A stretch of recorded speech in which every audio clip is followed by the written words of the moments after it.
there is something we can also ask Stephen, is that I think, well, I think most of the translators themselves, they are writers, even if they're not writing. I think that's me. But Stephen is a writer. I mean, not other than translating, he writes.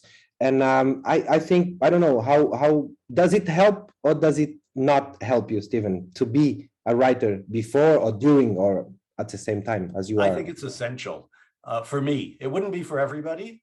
And there are all these, I find a lot of younger translators are very insistent on, I am just a translator. And it's very difficult for me to imagine that because my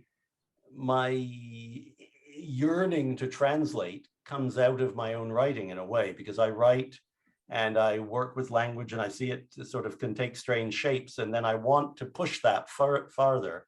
And one way to push that farther is to have to deal with the syntax and the shapes and the rhythms and the sounds of another language, because it changes your language, or it changes my language in this case. Your language changes my language, but and so yeah, for me it's very important. But that's just me. I think everybody's different.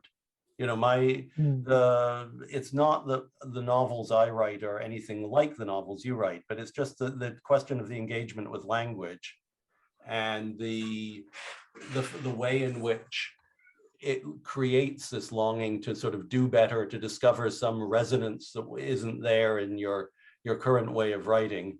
And one way of seeking those things out is by immersing yourself in novels written in other languages.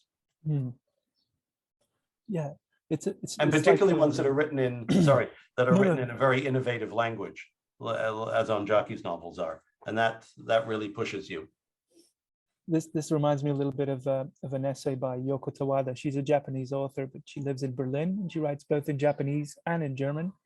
And she wrote this beautiful essay about translation, about how translation is a gate to another type of enlightenment through language.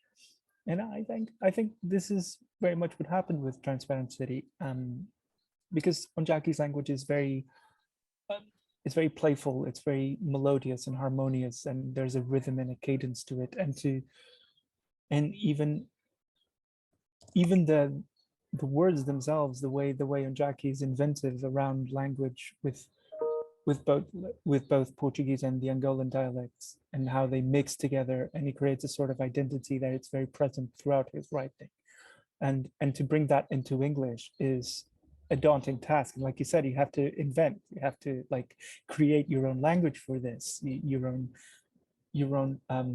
reference, as it is. And I mean, it's a process, right?